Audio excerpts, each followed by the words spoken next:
হেই super fans, তো আজকে আমি নিয়ে হাজির হয়েছি সাতকাহন কিউএনের এপিসোড 2 নিয়ে।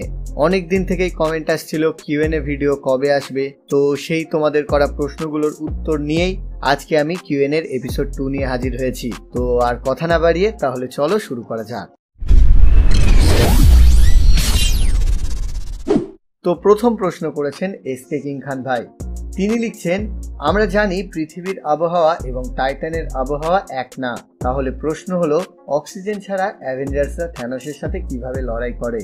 তো এই প্রশ্নটা হচ্ছে অ্যাভেঞ্জার্স ইনফিনিটি ওয়ারের, যেখানে আমরা দেখেছিলাম আমাদের টনি স্টার্ক, ডক্টর স্ট্রেঞ্জ এবং স্পাইডারম্যান থ্যানোসের হোম প্ল্যানেট টাইটানে গিয়েছিল এবং সেখানে তারা গার্ডিয়ান্সের টিমের সাথে মিলে থ্যানোসের বিরুদ্ধে লড়েছিল।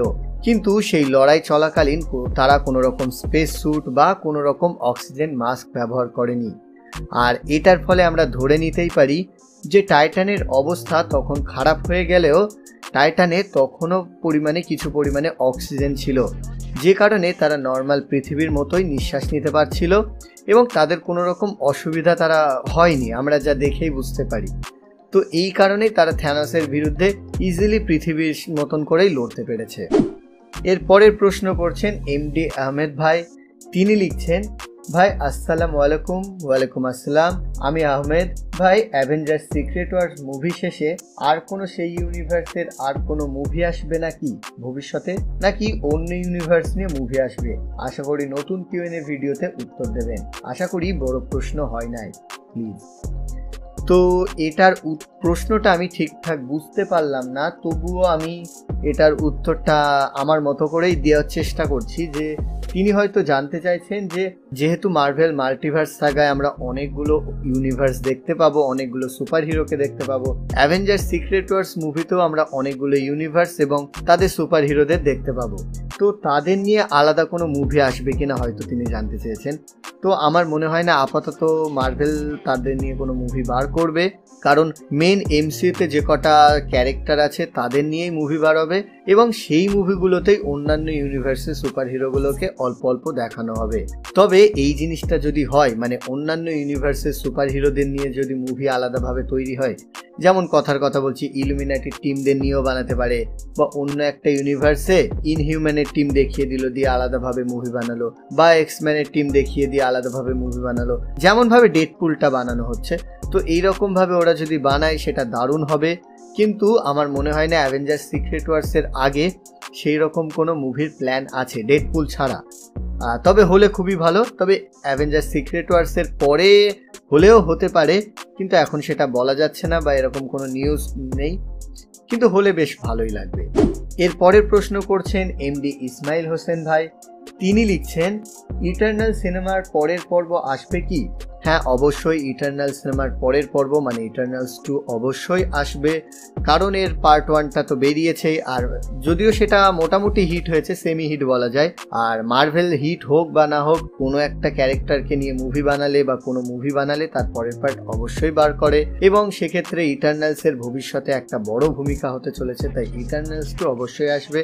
কিন্তু কবে আসবে সেই রকম কোনো খবর নেই, তাই অপেক্ষা করে যেতে হবে, তবে অবশ্যই আসবে। এর পরের প্রশ্ন করেছেন মিস্টার টনি ভাই। তিনি লিখছেন, দাদা অ্যাভেঞ্জার্স সিক্রেট ওয়ার্স মুভিতে কোন কোন অ্যাভেঞ্জার্সরা বা ভিলেন থাকবে, এটা নিয়ে কোনো ভিডিও আনেন প্লিজ, আনবেন, একটু বলেন প্লিজ। বিডি মানে বাংলাদেশ বোঝাতে চাইছে। তো প্রথমে বলা যাক অ্যাভেঞ্জার্স সিক্রেট ওয়ার্সের মেন ভিলেন কে হতে পারে।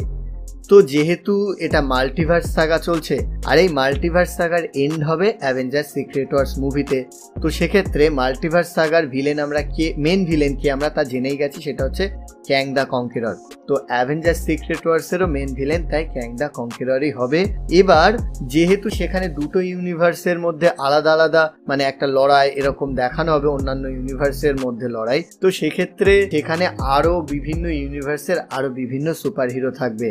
তবে স্ট্রং রুমার অনুযায়ী, মানে ধরে নাও একরকম কনফার্ম, যে আজ পর্যন্ত মার্ভেলের মুভিতে আমরা যত রকমের যে মুভিতে যত রকমের সুপার হিরোদের দেখেছি তাদের প্রত্যেকেই সেই মুভিতে থাকার সম্ভাবনা ভীষণভাবে আছে। তবে হ্যাঁ, খুব বিশাল পুরনো নয়, একদম পুরো এক্সম্যানের মুভি থেকে, মার্ভেলের পুরনো এক্সম্যানের মুভি, এছাড়া আমরা স্পাইডারম্যানের মুভিগুলো দেখেছিলাম, সনি স্পাইডার ভার্সের, তাছাড়া ফ্যান্টাস্টিক ফোরের মুভি দেখেছিলাম। এছাড়া এরকম মার্ভেলের আরও অনেক মুভি আছে, যেমন আমাদের বেন অ্যাফ্লেকের ডেয়ার ডেভিল আছে, বা ব্লেডের মুভি আছে, তো মোটামুটি ঘোস্ট রাইডারের মুভি আছে। এছাড়া মার্ভেলের আরও যেখানে যা সিরিজ আছে, তো মোটামুটি সকলকে নিয়েই সকলকে এই মুভিতে রাখার সম্ভাবনা আছে। কিন্তু তাদের দেখাবে কিভাবে, যে এত ক্যারেক্টার একটা মুভিতে কিভাবে দেখাতে পারে।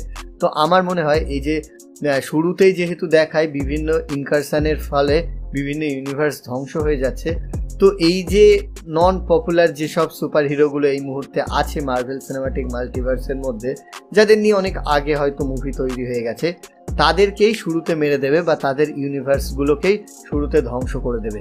এবং এটা যদি হয় ভীষণ ইন্টারেস্টিং হবে, যে শুরুতেই দেখব যে বিভিন্ন সুপার হিরোর ভেরিয়েন্ট ও তাদের ইউনিভার্সগুলো ধ্বংস হতে চলেছে, আর মেনরা এবার বাকিগুলোকে বাঁচাতে থাকবে, বা একটা প্রাইম আর্থ টাইপ তৈরি হবে, সেখানকার সবাই এবার বাঁচানোর চেষ্টা করবে। তো এটাই হবে।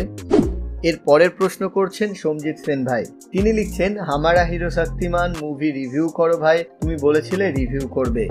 তো সোমজিৎ ভাই অনেক দিন থেকে আমার চ্যানেল ফলো করছেন, আমার সব ভিডিও দেখছেন এবং কমেন্ট করছেন, তার জন্য থ্যাংক ইউ। কিন্তু তিনি অনেক দিন থেকে আমাকে শক্তিমানের উপর ভিডিও বানাতে বলছেন, বা হামারা হিরো শক্তিমানের মুভি রিভিউ করতে বলছেন, যে কারণে আমি এই ভিডিওতেই ভাবলাম সেটা কভার করে দেবো। তো শক্তিমানের একটা পুরনো মুভি বেরিয়েছিল যেটার নাম হচ্ছে হামারা হিরো শক্তিমান। এবার তখন সেটা টিভি বাজেট, শক্তিমান সিরিয়ালেরই বাজেটে, মোটামুটি টিভি বাজেটের মধ্যে মুভিটা বেরিয়েছিল, যে কারণে সিরিয়ালের সাথে এর তেমন কোনো বিশাল পার্থক্য নেই। তবে সেই সময় আমি মুভিটা দেখেছিলাম এবং আমার সেই সময়ের অনুযায়ী শক্তিমান যেমন লাগতো মুভিটাও তেমন ভালোই লেগেছিল। সেখানে আমরা একটা শক্তিমানের পাওয়ারটা হ্যান্ড ওভার হয়ে যাচ্ছে একটা বাচ্চার, সেই অবস্থায়ও দেখেছিলাম। তো মুভিটা সেই সময়ের অনুযায়ী বেশ ভালোই লেগেছিল। সেই সময় তো ভিএফএক্সও এত কাজ পাচ্ছিল না, এবং কিছুদিন আগে মুকেশ খান্না তাদের ইউটিউব চ্যানেলেও এই সিনেমাটা আবার রিলিজ করেছিল।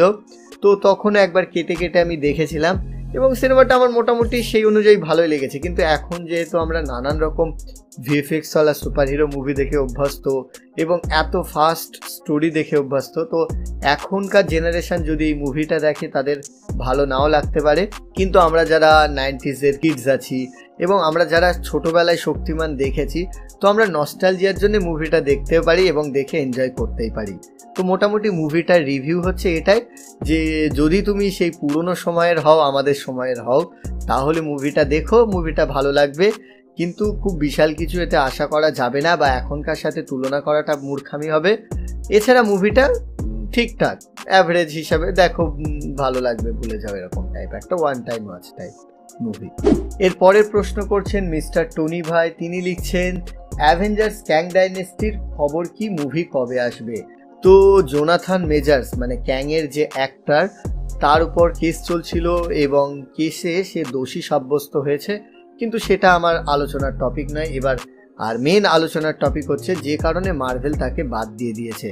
আর আমরা দেখেছি ক্যাংয়ের চরিত্রে, সে ক্যাংয়ের, বিশেষ করে ক্যাংয়ের বিভিন্ন ভ্যারিয়েন্টের চরিত্রে সে দারুণভাবে অভিনয় করেছে। শোনা যাচ্ছিল যে অ্যাভেঞ্জার্স ক্যাং ডাইনেস্টি মুভিটা হয়তো ক্যান্সেল হতে পারে, কিন্তু আমার মনে হচ্ছে যে মুভিটা ক্যান্সেল হবে না।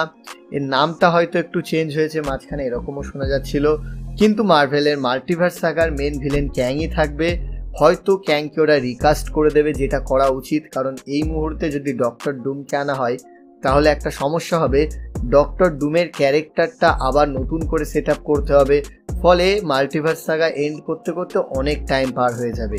আর অলরেডি যেহেতু ক্যাংয়ের চরিত্রটা অনেকটাই সেট আপ হয়ে গেছে, তো সেক্ষেত্রে ক্যারেক্টারটাকে রিকাস্ট করে অ্যাভেঞ্জার সিক্রেট ওয়ার্সটাকে 27 এনে শেষ করে দেওয়াই উচিত। তবে অ্যাভেঞ্জার্স ক্যাং ডাইনেস্টি আসবে 2026 সালের যত সম্ভব মে মাসের দিকে, এবং মুভিটা ক্যান্সেল হয়নি এটুকু আমি গ্যারান্টি দিচ্ছি।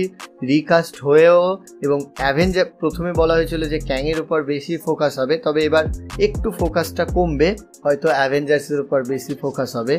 তো এরকম কিছু হবে, কিন্তু মুভিটা আসবে এবং 2026-এর মধ্যে আসার সম্ভাবনা ভীষণভাবে আছে। এর পরের প্রশ্ন করছেন এমডি ইসমাইল হোসেন ভাই। তিনি লিখছেন teenage mutant Ninja turtles universe কি? উত্তর চাই। তো দুঃখিত ইসমাইল হোসেন ভাই, আমি নিনজা টার্টলসের কোনো আজ পর্যন্ত প্রজেক্ট দেখিনি, কিচ্ছুই দেখিনি, একটাও না। শুধু নামটাই শুনেছি আর ছবি টবি দেখেছি, এছাড়া আর কিচ্ছু না। তো এই সম্পর্কে আমার কোনো ধারণা নেই, তার জন্য দুঃখিত। তবে আমি ভবিষ্যতে যদি দেখি অবশ্যই সেটা নিয়ে ভিডিও বানাবো। এরপর মিস্টার টনির দুটো প্রশ্ন এবং দুটোই হোয়াট ইফ সিরিজ নিয়ে। তো তিনি প্রথমে লিখছেন হোয়াট ইফের কাহিনী কি, তারপর লিখছেন দাদা হোয়াট ইফের সিরিজের মানে কি। তো এই দুটো প্রশ্নের উত্তর একসাথেই দিয়ে দিই। তো হোয়াট ইফের মানে হচ্ছে যে কি হতো যদি এমন হতো, আর এর কাহিনীটাও এটাকেই কেন্দ্র করে। মানে উদাহরণ দিয়ে বললে একটু সহজ হবে ব্যাপারটা, যে আমরা মেন এমসিইউ এর কাহিনী তো দেখেইছি। এবার আমরা জানি যে মেন এমসিইউ থেকে অনেকগুলো ব্রাঞ্চ টাইমলাইন বা ব্রাঞ্চ ইউনিভার্স ক্রিয়েট হয়েছে, আর সেই ইউনিভার্সের কাহিনীটা মেন ইউনিভার্সের থেকে একটু আলাদা বা অনেকটা আলাদা। কোনো একটা ক্যানন ইভেন্ট বা নেক্সাস ইভেন্টের ফলে মানে সেখানে কাহিনীটা বদলে গেছে। ধরে নাও যে থর যদি কিড অবস্থাতেই মারা গেল, কোনো রকমভাবে অ্যাক্সিডেন্টালি মারা গেল।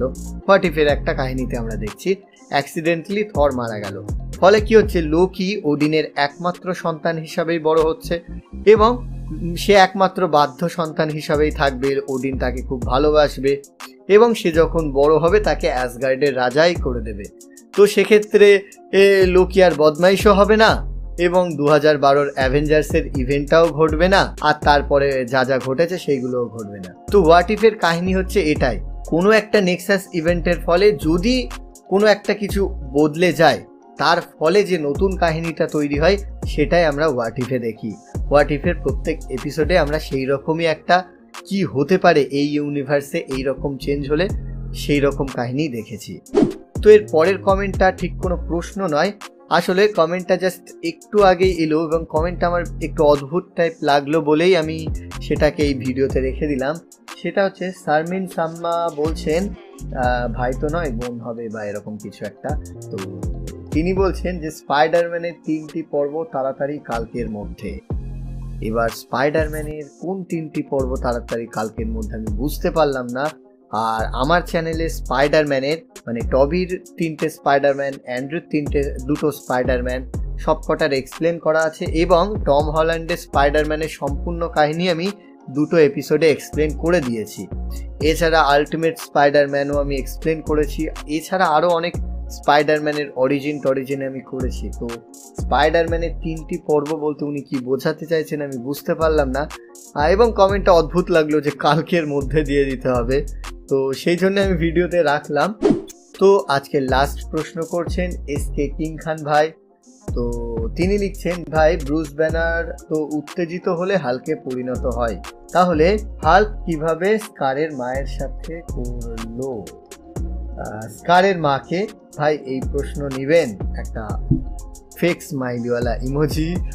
তো এটার উত্তরে বলবো যে প্রথমে যদি বলি স্কারের মা কে সেটা জানা যায়নি, তবে সে সাকার প্ল্যানেটেরই কোনো একটা বাসিন্দা এবং সেই সাকার প্ল্যানেটে হাল্ক যেহেতু নিজের ফুল ফর্মে ছিল, হাল্ক ফর্মে ছিল, তো সেক্ষেত্রে এবং সেখানেই কোনো একটা ঘটনার কারণে যেহেতু স্কার হয়েছে, জন্ম নিয়েছে, তো সেক্ষেত্রে যে ওর মা ছিল সেও নিশ্চয়ই হাল্কের মতন কোনো একটা বড় এলিয়েন টাইপ কিছু একটা ছিল, ঠিক আছে, যে কারণে তার কোনো প্রবলেম হয়নি, মানে শেয়ানে কোলাকুলি ব্যাপারটা হয়ে গেছে, তাই কোনো প্রবলেম হয়নি। তো আশা করি উত্তরটা ঠিকঠাক দিতে পারলাম। তো যাই হোক, আজকের ভিডিওটা এই পর্যন্তই। অনেকগুলো প্রশ্নের উত্তর দিয়ে দিলাম এবং বেশ কিছু প্রশ্নের উত্তর বোধহয় বাকি আছে, আর নতুন যা প্রশ্ন আছে সেগুলো নিয়ে পরবর্তী এপিসোড তো আসবেই। আর এবার থেকে আমি এরকম কিউএনএ ভিডিওগুলোকে ফেস দেখিয়েই করব, কারণ কিউএনএগুলোতে বিভিন্ন টপিকের উপর প্রশ্ন থাকে। এবার সেক্ষেত্রে আমাকে নানান রকম ফুটেজ ইউজ করতে হয় যদি আমি ফেস না দেখাই, তাই আমি ঠিক করেছি যে এবার থেকে কিউএনএ ভিডিওগুলো সম্পূর্ণ ফেস দেখিয়ে কোনো রকম এডিট ছাড়াই বানাবো।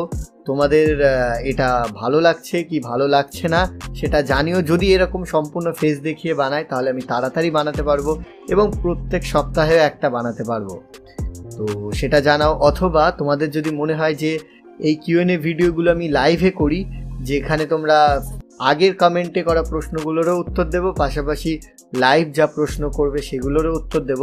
তাহলে তো আরও বেশি সুবিধা হয়, তাহলে কোনো এডিটেরও খাটনি থাকে না, সরাসরি লাইভ হয়ে যাব, তোমাদের করা প্রশ্নের উত্তর দেব।